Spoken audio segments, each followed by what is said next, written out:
Autism awareness series में आज हम कॉमन टॉपिक पे बात करेंगे जिस पे हम हमेशा बात करते आए हैं और इस पे पेरेंट्स लोग सबसे कम ध्यान देते हैं, जबकि सबसे ज़रूरी टॉपिक ये है, सबसे ज़रूरी पॉइंट ये है, सबसे ज़रूरी बात ये है, इसको समझना सबसे ज़्यादा ज़रूरी है। हम हमेशा एक बात कहते हैं कि हर एक केस ऑटिज्म नहीं होता है।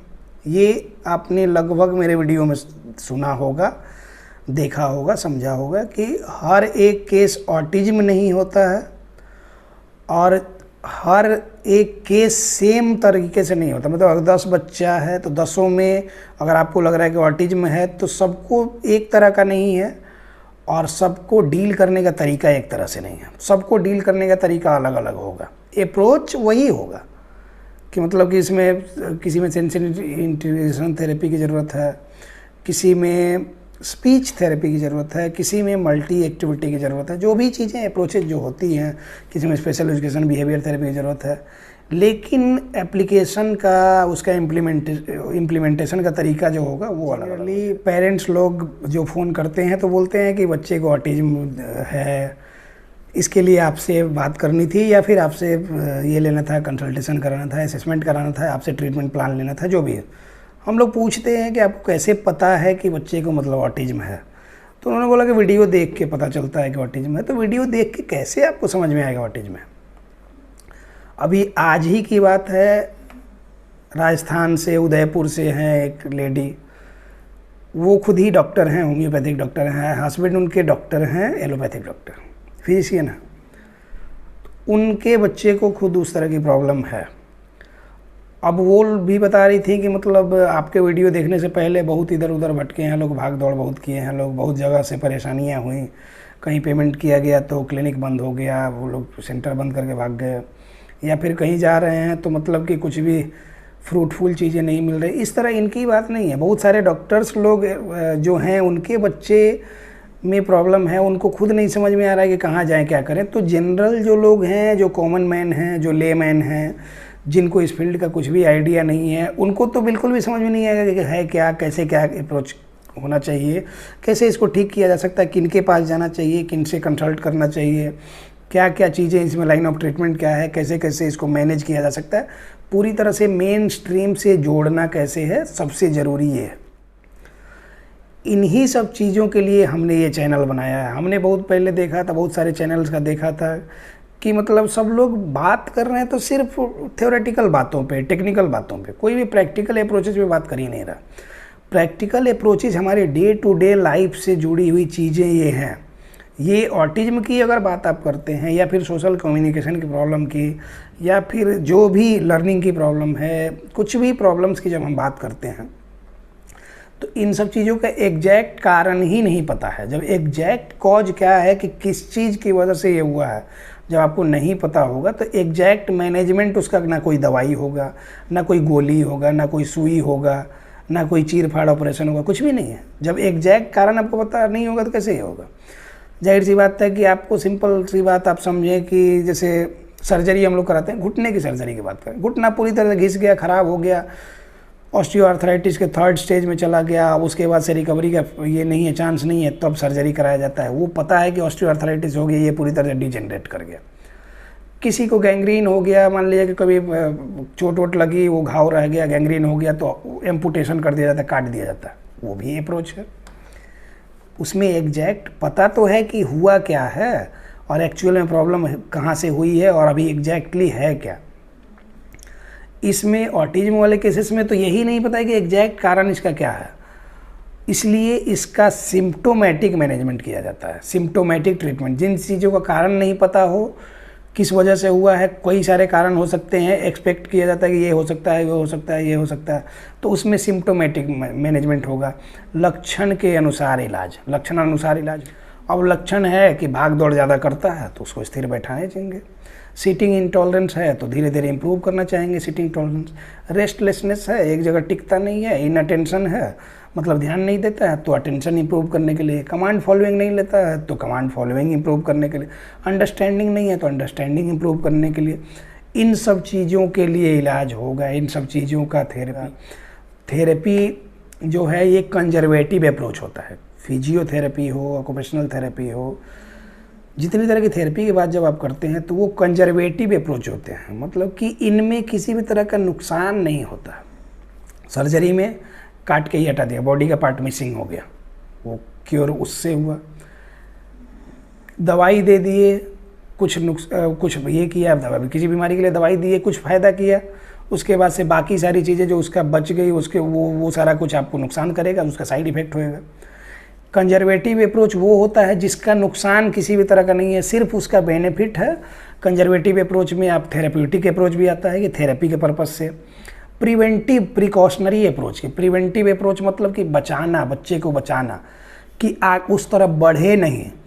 प्रिकॉशनरी प्रिकॉशन पैसे से लेना कि बच्चे को किन किन चीज़ों से दूर रखेंगे तो बच्चे को ये प्रॉब्लम्स नहीं होंगे। तो ये सारी चीज़ें बताने के पीछे मेरा पर्पस ये है, मेरा उद्देश्य ये है कि मैंने बोला कि जैसे डॉक्टर्स लोग के घर में भी ये प्रॉब्लम हो रही तो वो नहीं संभाल पा रहे हैं, वो भी बेचारे परेशान हो जा रहे हैं।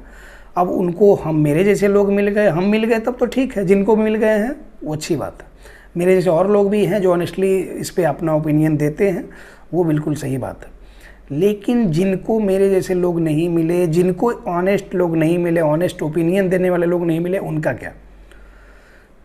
2-2, 3-3 सेशन चल रहा है। पेरेंट्स लोगों को भी ये लगता है कि अच्छा बोलता नहीं है इसलिए स्पीच थेरेपी का बोला है डॉक्टर, तो स्पीच थेरेपी करा लेते हैं। और स्पीच थेरेपी जिन बच्चे में समझदारी नहीं है बिल्कुल भी, उनमें आप स्पीच थेरेपी कराते हैं, इकोलैलिया डेवलप हो जाता है। वो बातें सुन सुन के इमिटेट करने लगेगा, उसको मिमिक्री समझ रहे हैं। कोई आपका फेवरेट आर्टिस्ट होगा, कोई फेवरेट एक्टर होगा, जैसे मेरा मनोज वाजपेयी, वो मेरे ही ज़िले से हैं, मेरे ही बगल के ये से हैं। तो जैसे मनोज वाजपेयी का कोई डायलॉग हो तो हम उसको हू बहू बोल सकते हैं। तो ये मेरा हुआ कि मैंने उसको पूरी तरह से एक्सेंट पकड़ लिया, पूरी तरह से ये हमारी लैंग्वेज भी सेम है, उसी तरह का ठेठ भाषा, तो वो हम पकड़ सकते हैं। उसी तरह क्या है ना कि सबका अपना अपना इमिटेट करने का नेचर होता है। तो बच्चे भी क्या करते हैं कि अपना फेवरेट कार्टून कैरेक्टर या फेवरेट कोई राइम्स वगैरह वो पकड़ लेंगे, उसको इमिटेट करते रहेंगे। तो उसी तरह स्पीच थेरेपी में भी जब आप लेके जाते हैं, जब बच्चा समझता नहीं है और बार बार उसको जैसे ये पेन है, पेन है, पेन है, पेन है, पेन है, पेन है, दिन भर में 10-20 बार बताएंगे, उसके बाद पेन को रट लेगा, वो दिन बाद बोलते रहेगा, अननेसेसरी बोलते रहेगा। वो चीज़ें नहीं होनी चाहिए। समझ के बोलना ज़रूरी है। समझ के बोलने के लिए क्या ज़रूरी है? बच्चे को बैठाना ज़रूरी है। बच्चे को बैठाने के लिए क्या ज़रूरी है कि आप में पेशेंस होना चाहिए। आप में एज ए पेरेंट्स आप में पेशेंस होना चाहिए। अब क्या होता है कि जब आप घर पे थेरेपी कर रहे हैं तो घर पे एक मतलब कि थेरेपिस्ट के साथ साथ आप मदर फादर भी हो जा रहे हैं। प्रॉब्लम यहाँ से आ रही है, जब आप थेरेपी कर रहे हैं तो सिर्फ थेरेपिस्ट रहें, मतलब ये नहीं कि उसको नुकसान करें किसी तरह का। हम कभी भी किसी बच्चे को कभी मारते नहीं हैं, कभी भी उसको किसी तरह से रूडली नहीं, लेकिन हाँ कैसे ये करना है, थोड़ा सा उसको सेंसरी स्टिमुलस के लिए उंगली फोड़ दिया या फिर प्रिक कर दिया या फिर आइस क्यूब वगैरह ये कर दिया या पानी स्प्रे कर दिया, ये सब चीज़ें करनी होती है। तो जब आप लोगों ने फिल्मों में डायलॉग तो सुना होगा, हम फिल्म का एग्जांपल इसलिए देते हैं कि सबकी लाइफ में फिल्में हैं, सब लोग देखते हैं तो उससे जल्दी समझ पाएंगे। फिल्मों में दिखाता है ना कि जैसे होगा कि कोई पुलिस इंस्पेक्टर है, उसका बेटा अगर किडनैप हो गया तो क्या करेगा कि अभी विलेन से बात करेगा तो कहेगा कि हम पुलिस इंस्पेक्टर की हैसियत से नहीं, एक बाप की हैसियत से बात करने आए हैं। तो ये सारी चीज़ें जो होती हैं, तो वहाँ भी क्या कीजिए ना कि जैसे आप बच्चे को बैठाते हैं तो आप एक थेरेपिस्ट की हैसियत से बैठिए, अभी वहाँ बाप और माँ को भुला जाइए। तो उससे क्या होगा, आप सही से बच्चे को मैनेज कर पाएंगे। और वो बस आधे घंटे या 1 घंटे का आप एक सेशन लें, उसमें आप पूरी तरह से मोह माया त्याग दें। बच्चा रोएगा ज़बरदस्ती, जो बच्चा बैठता नहीं है, भाग दौड़ करते रहना चाहता है, उसको जब आप बैठाइएगा तो वो रोएगा ही रोएगा, स्वाभाविक सी बात है। तो जब वो रोएगा तो आपको नहीं रोने लगना है कि जाने दो बच्चा है छोड़ देते हैं। बहुत सारे लोगों को मैंने समझाया ये बात कि आप हमारे साथ सेशन में जुड़ जाते हैं, हम आपको कहते हैं कि बच्चे को बैठाइए, आप बैठाते नहीं, बार बार वही बातें पूछते हैं, कोई मतलब नहीं बनता। हम आपको अच्छी लगे वो बातें नहीं करेंगे, जो बच्चे के लिए सही होगा, जो बच्चे को सुधारने के लिए सही अप्रोच होगा, हम उस पर बात करें। वो थोड़ी सी बातें कड़वी हो सकती हैं, होने दीजिए, हमको मतलब नहीं है। अगर आपको बुरा लगता है तो आप मेरे दुनिया में ऑप्शन लाखों खुले हैं, आप वहाँ जा सकते हैं। लेकिन ये बात समझ लीजिए कि सही बात थोड़ी कड़वी भी हो अगर आप सही से समझ लेंगे तो आपका बच्चा ठीक हो जाएगा। और जिन जिन लोगों को लगता है कि नहीं ये हमको डांट दिए या बोल दिए या फिर ये कर दिया ऐसे बोल दिए, तो वो लोग आज़ाद हैं, जा सकते हैं। हम तो बार बार समझाते हैं ना ये बातें।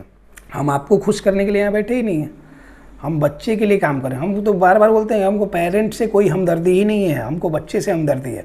उससे हमदर्दी क्यों है? क्योंकि उसने अभी ज़िंदगी की शुरुआत करी है और शुरुआत करते ही उस बच्चे को ही पता नहीं है कि उसको प्रॉब्लम क्या है। आपको फीवर लगता है तो आपको पता है कि आपको ये प्रॉब्लम है, आप आराम से क्या कीजिएगा कि ओढ़ के सो जाइएगा, दवाई खा लीजिएगा, बस हो गया।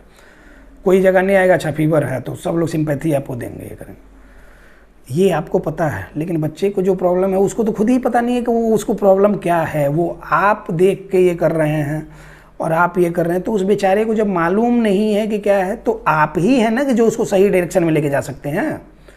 तो आप भी, और जब उसको नहीं मालूम है, आप भी जान के अनजान बनते हैं, उसको नहीं बैठाना चाहते। उसके लिए बहुत सारी चीज़ें ये होती है। हम लोग को क्या होता है कि बचपन में जब कभी इचिंग वगैरह की प्रॉब्लम होगी, स्किन डिजीज वगैरह होता था, तो आप लोग मानिएगा नीम का पत्ता जो हम लोग को मतलब कि उसको देख के हम लोग को कड़वाहट फील होती थी, वो नीम का पत्ता एक समय में पापा जी ले आते थे उबाल के, और उसका पानी हम लोग को देते थे पीने के लिए। मतलब कितना कड़वा हो सकता है, लेकिन वो बोलते थे कि दवाई देंगे उससे ठीक होगा। लेकिन क्या है कि इसके साथ साथ ये नेचुरल रेमेडी है, ये तुम लोग लोगे तो पूरी तरह से ठीक हो जाओ ज़िंदगी भर के लिए, कभी भी इस तरह का ये नहीं होगा। तो ये बात उनको समझाना था। हम लोग तो बच्चे थे, हम लोग को मीठा चीज़ पसंद ज़्यादा जो कि नुकसान करता है, कड़वा चीज़ लेना नहीं। तो वो नीम का पत्ता चबा लेना सुबह सुबह उठ कर। अभी भी मेरी आदत है कि अगर नीम का पत्ता मिले सुबह सुबह 10-15 पत्ते ऐसे चबा लें। वो उसका नीम का पत्ता उबाल के उसको पी लें, उसी से नहा लेते थे लोग। नीम का छाल छील के ले आते थे, उसको उबाल के पी लेते थे लोग। तो थोड़ा कड़वा है, लेकिन पेरेंट्स को पता है कि ये भले टेम्पररीली कड़वा लग रहा है, ये अभी कड़वा लग रहा है, बाद में इसका बहुत फ़ायदा है। आप लोग गिलोय सुने होंगे, गुरुच बोलते हैं हम लोग भोजपुरी भाषा में। तो गिलोय जो हमारे यहाँ है कि नीम पे चढ़ा हुआ रहता है, या फिर बेल वेल का जो पेड़ है उस पे चढ़ा रहता है। मेरे बगीचे में जो वो रखा हुआ है वो सब। तो गिलोय का आप मतलब समझ लीजिए कि एक हाथ का टुकड़ा लेके आए, उसको टुकड़ा टुकड़ा करके और उबाल के, और वो जो इतनी कड़वाहट उसमें होती है उसको पिया नहीं जा सकता है, लेकिन वो भी हम लोग पीते हैं क्योंकि पता है कि उसका फ़ायदा है। वो पीने से सारी चीज़ें, मेटाबॉलिज्म आपका कंट्रोल में रहेगा, सारी प्रॉब्लम्स आपसे दूर रहेंगे। तो ये पहले पेरेंट्स सिखाएंगे ना बच्चों को कि हाँ ये चीज़ करना चाहिए, और वो धीरे धीरे आदत डालेंगे तो 2-4-10 दिन प्रॉब्लम होगी उसके बाद से। इसीलिए हम अपने रियल लाइफ से एग्जांपल आपको देते हैं कि रियल लाइफ का एग्जांपल आपके पास जाएगा तो आप चीज़ों को समझ पाएंगे सही से। मेरा काम है बेहतर से बेहतर चीज़ों को समझा देना, आपका काम है ईमानदारी से काम करना। अब एक बात हम हमेशा ऑनलाइन सेशन में जब होता है तो बोलते हैं कि टेक्नोलॉजी अभी इतनी हाई नहीं हुई है कि हम ऐसे मोबाइल में स्क्रीन में हाथ डालें और आपके तरफ चला जाए और बच्चे का हम कंप्रेशन कर दें या हेड कंप्रेशन कर दें, या फिर उसको जो भी एक्टिविटीज़ करनी है वो, तो उतना तो मतलब कि ये टेक्नोलॉजी हाई नहीं है। तो करना तो आपको खुद है। अगर आपसे नहीं हो रहा है तो आप हमारे यहाँ हमारे सेंटर पे आइए। 1 सप्ताह के लिए आना होता है, 7-8 सेशन 10 सेशन होता है। उसके बाद से सारी चीज़ें आपको समझा दी जाती हैं, प्रॉपर बच्चे का असेसमेंट कर दिया जाता है। उसके बाद से आपको घर भेज दिया जाता है कि आप जाएँ वहाँ से ऑनलाइन सेशन में रहें, क्योंकि बेसिक अप्रोचेज आपको समझ में आ गए। जॉइंट कंप्रेशन का आप वीडियो तो देख रहे हैं, लेकिन कंप्रेशन में आइडियल कंप्रेशन क्या है वो तो आपको नहीं पता है। वो आप हमारे पास आएंगे तो समझ पाएंगे। तो जो लोग भी हमसे जुड़ना चाहते हैं और गारंटीड सॉल्यूशन चाहते हैं, उनके बच्चे में कुछ भी प्रॉब्लम लग रही है कि ऑटिज्म की तरह कोई भी प्रॉब्लम है, हम आपको गारंटीड सॉल्यूशन देंगे और आपके बच्चे को ठीक होने में पूरी तरह से मदद करेंगे। और मिशन ऑटिज्म फ्री इंडिया बनाने में हमारा आप सहयोग करेंगे तो हम भी आपके साथ हैं। और उम्मीद है कि 4 से 5 साल में ऑटिज्म फ्री इंडिया का मिशन हमारा सफल होगा। जो लोग हमारे साथ जुड़ना चाहते हैं, जिनके बच्चे को प्रॉब्लम है, स्क्रीन पे ये जो नंबर दिया गया है, आप लोग इस पर कॉल करके 2 PM to 4 PM में कॉलिंग के लिए आप कर सकते हैं। ये पर्सनल नंबर है मेरा, मेरे से बात कर सकते हैं। और ये जो नंबर व्हाट्सएप वाला है, इस पर आप लोग कभी भी मैसेज कर सकते हैं। प्रोसीजर आप जान सकते हैं हमारे ऑनलाइन सेशन में जुड़ने के लिए। इन्हीं सब बातों के साथ इस टॉपिक को क्लोज करते हैं। मिलते हैं किसी नेक्स्ट टॉपिक में। धन्यवाद।